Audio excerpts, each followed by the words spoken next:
እንደ ፀሐይ የወንዴ ዘር ነው እንደ ጨረቃ ሴቴ ናት እንደ ድምቀት ጽንስ ነው ማለት ነው። በአባይ በጣም ብዙ ሴክሬት ያለው ወንዝ ነው። ወንድም ተፈጥሮ እንደዛ ነው። ውበት የተፈጠረ አይደለም። ወንድ በስራው ነው የሚገለጠው። የመሳብ ተፈጥሮ ለሴቶች ተሰጥቷል። ምንም ልትለው አትችልም። ተፈጥሮ ነው። እግዚአብሔር አምላክ የሰራው ስርዓት ነው።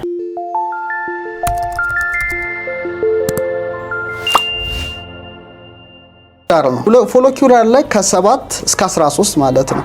እንቁላል ማይፀን ግድግዳ ላይ ያደገ የሚመጣበት ሆርሞኑ በደንብ ይመረለትበትና የሚያድግበት የሚያቆርጥበት ነው እንቁላሉ።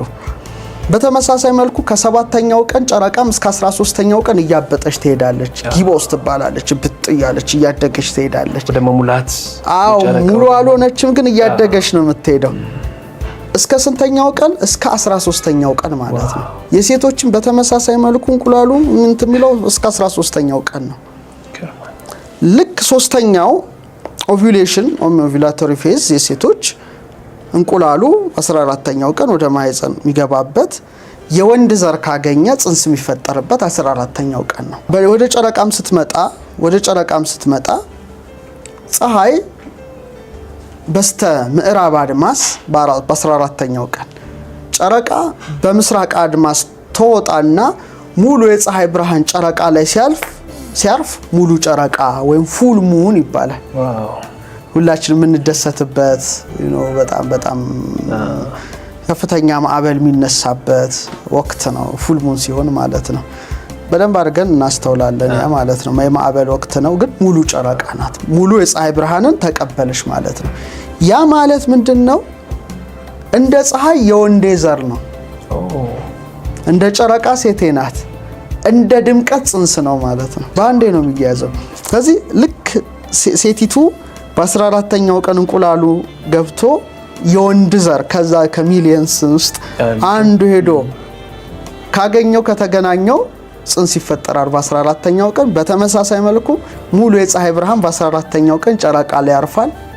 ግሎ አድርጋ ደምቃ ትታያለች ማለት ነው። ይሄ በጣም ይገርማል። ይሄ ብቻ አይደለም። በ14ኛው ቀን 100% ሙሉ ናት። በ15ኛው በጣም ደምቃለች ኦልሞስት 99 ናት። በ16ኛው ኦልሞስት 97-98% ደምቃ ነው የምትታየው። ሴቶችን በተመሳሳይ መልኩ በ14ኛው ቀን ይጸንሳሉ፣ በ15ኛው ቀን ይጸንሳሉ፣ በ16ኛው ቀን ይጸንሳሉ። ከዛ ሉቲየል ፌዝ ይመጣል ማለት ነው። ሉቲየል ፌዝ ማለት እንቁላሉ የማሸሸ የከሰመ የሚሄድበት ነው። ጨረቃም ብርሃኗን እያጣች ህጸጸወር ትባል እየጎደለች ትሰናበታለች።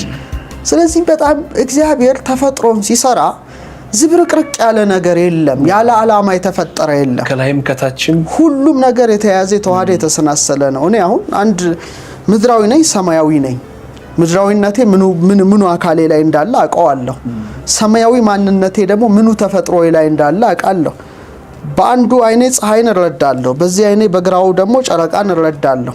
ብዙ ነገር ልረዳ እችላለሁ ሰውነቴ ላይ ጭምር ነውና ተፈጥሮ በዚህ መልኩ ነው። ሌላው ፀሐይን እንደ ወንድ ጨረቃን እንደ ሴት አድርገን ስንመረምረው ወይም ስናይ ፀሐይ አይታይም። ምናልባት ፀሐይን የመረምራብ ይሁን ፀሐይ መጥለቂያውን አወቀ ቢልም ሲጠልቅ ሲገባ እንትን ትለዋለ፣ ግን አይኔ ይከብደዋል። ፀሐይ አይታይም በቀጥታ። ፀሐይ መኖሩ የምታውቀው በብርሃኑና በሙቀቱ ነው። ሞር መገለጫው አካሉ አይደለም። አካሉ ሳይሆን ብርሃኑ መገለጫ ነው። ፀሐይ ብርሃን አለው፣ ፀሐይ ድምቀት አለው፣ ሙቀት አለው፣ መገለጫው ነው። ወንድም ተፈጥሮ እንደዛ ነው። ወንድም ለውበት የተፈጠረ አይደለም። ወንድ በስራው ነው የሚገለጠው እንጂ በውበቱ አይደለም። ወንድ ልጅ ሲፈጠርም ጺም ተሰጥቶት ነው የተፈጠረው። ጺም አለው። ጸጉሩም ከጊዜ በኋላ ይሳሳል፣ ይቦናል፣ ይጠፋል። እንትን አይደለም፣ ውበት አይደለም። ወንድ በጀግንነቱ፣ ወንድ በስራው፣ ወንድ በድርጊቱ፣ ወንድ በሰጭነቱ ነው እንደ ፀሐይ መታወቅ ያለበት። የመስኩሊን የምንለው ተባዕታ ይለዋል። ሄኖክ ነው እኮ ይሄንን ያስተማረው። ተባዕታ ይለዋል። ወንድ እንትን ከላይ ያለውን ውሃ ተባዕታ፣ ታች ያለውን እንዝታይ። ይሄ ማለት እኮ ወንድ አለ ሴትም አለ። ወንድና ሴት አድርጎ ፈጠራቸው የሚባል እኮ ተባዕታው አንስተ ነው የሚለው። ግዕዝ እኮ ነው። ግዕዙን ነው እያወራን ያለ ነው። እና ምንድነው ዋናው ነገር ግን ወንድም በተመሳሳይ መልኩ እንደ ፀሐይ ነው። ጨረቃ ደግሞ ውበት ናት። ሰው ስለ ጨረቃ ሙሉ ጨረቃ ሊዘፍን ይችላል፣ ሊያንጎራጉር ይችላል፣ ትኩር ብሎ ፍዝዝ ብሎ ሊያያት ይችላል። እና በተመሳሳይ መልኩ ሴቶችም የተሰጣቸው የተፈጥሮ ኃይል ውበት ነው። ያቺ የፀሐይ ብርሃን እንደምትቀበል ወንዶችም ሴቶችም ከወንድ ፍቅርን መቀበል አለባቸው። ለዚህ ነው ለምሳሌ በባልና በሚስት መካከል ያለውን ፍቅር ሲገልጽ እኮ ባል ሚስቱን ሊጠብቅ ሊረዳ ሊንከባከብ እንደ ፀሐይ ነው ሆኖ የተሰጠው ማለት ነው። ደግሞ ሴቶች ደግሞ ለባሎቻቸው መታዘዝ አለባቸው። ጨረቃ ፀሐይ የምትቀበል የፀሐይን ብርሃን ከጨረቃ እንደምትቀበል እንደማለት ነው። የባልና የሚስት ጉዳይ የፀሐይና የጨረቃ ጉዳይ ነው እና ሞር ጨረቃ ውበት ናት፣ ድምቀት ናት እና ለዚህ ነው ስበት አላት። የሴቶች ስነ ተፈጥሮ መሳብ ነው። አሁንም በተፈጥሮ ሂደት ብትመለከት ጨረቃ ከፍተኛ ስበት አላት። ምድራችንን መስበው ጨረቃ ናት እና ሙሉ ስትሆን በተለይ ውቅያኖሱን በጣም ነው ወደ ላይ ከፍ አድርጋ የምታነሳው ሁሉ ጊዜ ማለት ነው። የመሳብ ተፈጥሮ ለሴቶች ተሰጥቷል። ምንም ልትለው አትችልም። ተፈጥሮ ነው። እግዚአብሔር አምላክ የሰራው ስርዓት ነው። ለምንድን ነው ጸጉራቸው አይመለጥም፣ ጺም የላቸው፣ ምንም በቃ ጨረቃ ናቸው። ወንድ ግን ፀሐይ ነው። ምንም ልትለው አትችልም። እንደ ፀሐይ ነው፣ ኤሌክትሪክ ነው። እነሱ ደግሞ እንደ መግነጢስ ናቸው። ኤሌክትሮማግኔቲክ ፎርስ የሚባለው እኮ ይሄ ነው እኮ ጽንስ ይፈጠራል በሁለቱ መካከል። ስለዚህ ሁሉ ጊዜ የፀሐይን ብርሃን ጨረቃ እንደምትቀበል በተመሳሳይ መልኩ የወንድን ዘር ሴቶች ይቀበላሉ። በዛም ጽንስ ይፈጠራል፣ ህይወት ይደምቃል፣ ህይወት ይበራል። እንደ ብርሃን ነፍስ አለች ነው ጽንስ ውስጥ ህያዊት ነፍስ አለች። ያቺ ብርሃን የተዋሃዳት ነፍስ ናት። ተብሎ መለኮታዊ እስትንፋስ የተቀበለ የሰው ልጅ ነው። ያ እስትንፋስ እኮ ያላት ጽንስ ናት፣ ነፍስ ያላት ህይወት የተዋሃደው ነውና በአጠቃላይ በዚህ መልኩ ጨረቃችንን እንደዚህ ልናያት እንችላለን። ከዋክብት ይወለዳሉ፣ ከዋክብት ያድጋሉ፣ ከዋክብት ያረጃሉ፣ ከዋክብት ይሞታሉ። ሁሉም እንደዛ ነው። ተፈጥሮ ማያልቅ መነሻ አለው፣ መድረሻ አለው። አምላክ ብቻ ነው መነሻና መድረሻ የሌለው አልፋና ኦሜጋ እንጂ ሁሉም መነሻ አለው፣ መድረሻም አለው።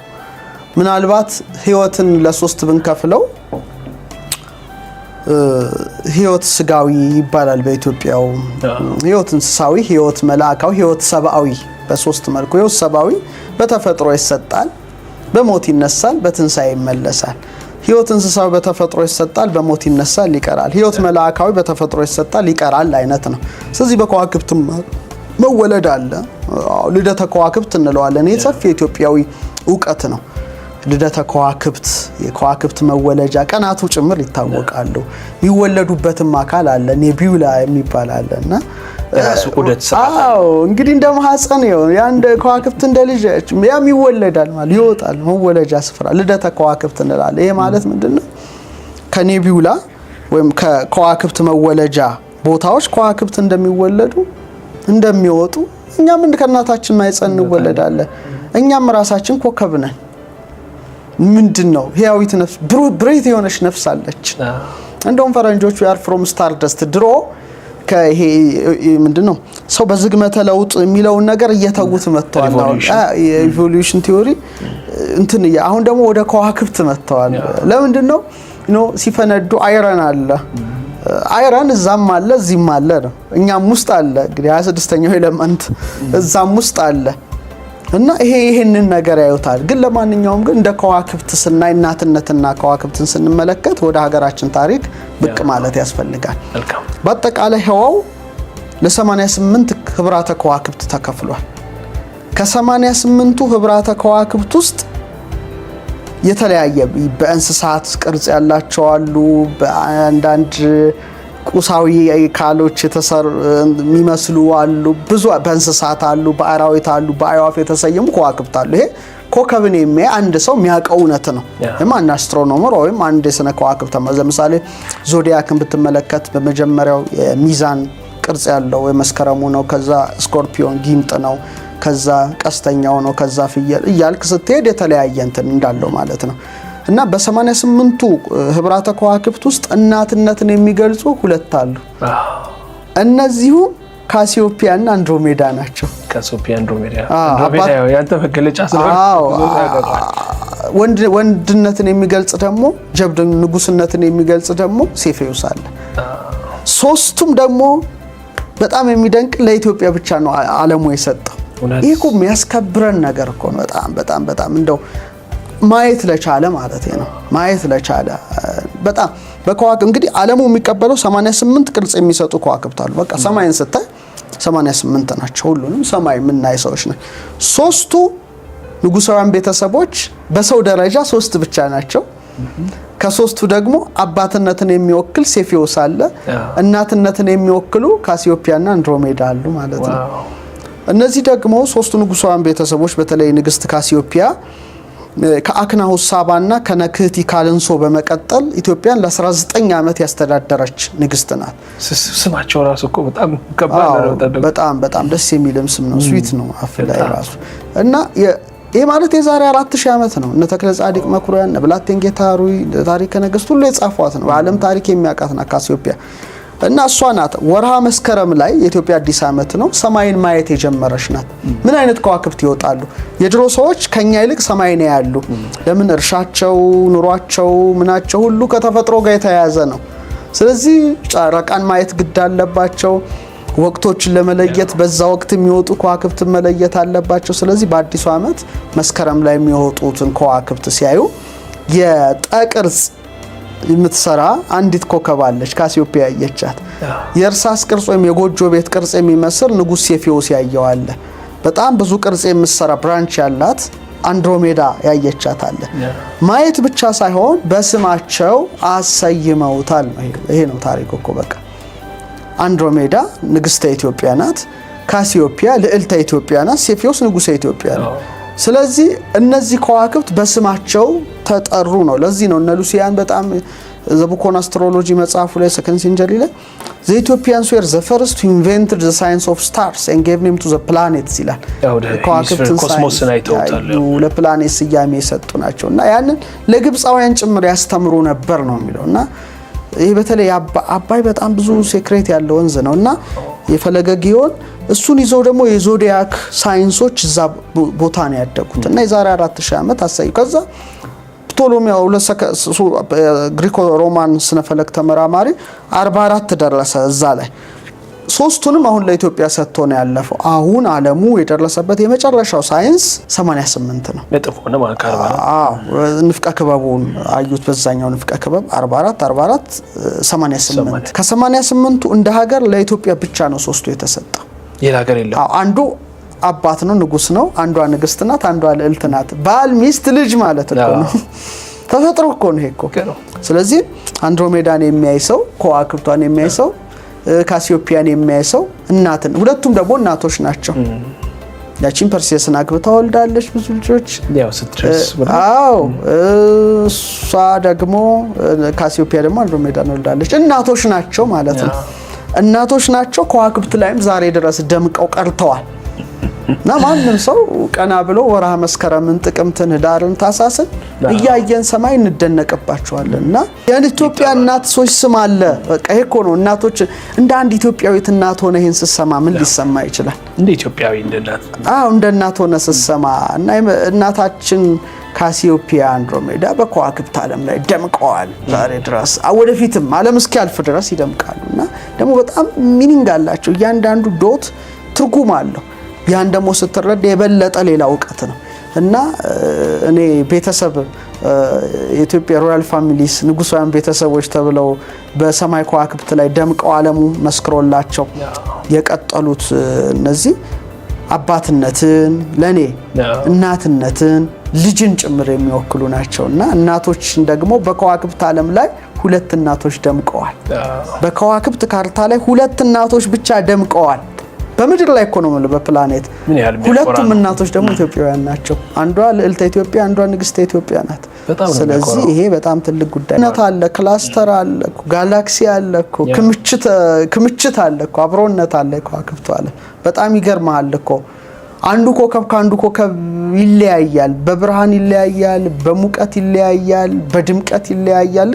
ሰውን አንዱን ሰው ከአንዱ ሰው በአሻራው እንደሚለይ ብታያቸው ተመሳሳይ ይመስላሉ እንጂ አሁን ወደ 8 ቢሊዮን የመላ ነው መሰለኝ አይደል እና አንዳንድ ትሪሊየን ከዋክብት በነፍስ ወከፍ ለእያንዳንዳችን ሊደርሰን ይችላል። ያውም በማይታወቀው ደግሞ ዓለም አስበው። ስለዚህ ከዋክብት መወለጃ ስፍራ አላቸው። ከዋክብት ያድጋሉ፣ ከዋክብት ያረጃሉ፣ ከዋክብት ይሞታሉ እና በጣም የሚገርም ነው። ብዙ ነገር በተለያዩ ባህሎች ይነገራሉ። በዚህ ላይ እንዴት ትገልጸዋለህ? አሁን አንተ ከፍቅር ጋር በተያያዘ ያለው ምንድነው? ሁሉም ነገር ተስማምቶ ያለ ነው። ሁሉም ስርዓቱን ጠብቆ ያለ ነው። በፍቅር ደረጃ ልትገለጽ የምትችለው ጨረቃ ጋር በተያያዘ፣ ምጥቀት ጋር ከተያያዘ ደግሞ በከዋክብት ደረጃ ምጡቃን፣ በጣም ብሩሃን፣ ልዑላን ከፍታ ጋር ይያያዛሉ። ሞር ደግሞ ከእናትነት መገለጫ ጋር አያይዘ ስትናገር ደግሞ ጨረቃን ታነሳለህ። ስለዚህ በኮስሞሱ ዓለም በጣም ቅርባችንም ጨረቃችን ናት። ሌሎቹ ሩቅ በጣም የመጠቁ ናቸው፣ በጣም ሩቅ ናቸው። ሁለቱ እናቶች ናቸው ተቀራረቡት። ምድርም እናት ናት፣ ጨረቃም በሴት እናት የምትገለጽ ናትና ሁለቱ የቅርብ ጎረቤቶቻችን ናቸው። ቢያንስ እናት እንደውም እኔ እንደ ከዋክብት ሩቅ ምጡቃ ልዑላን ናቸው። ጨረቃ ግን የቀረበች ናት እና እናት ልጆቿን ትቀርባለች አይነት ብለህ ብታስበው እኔ ጨረቃ ትገዝፍብኛለች።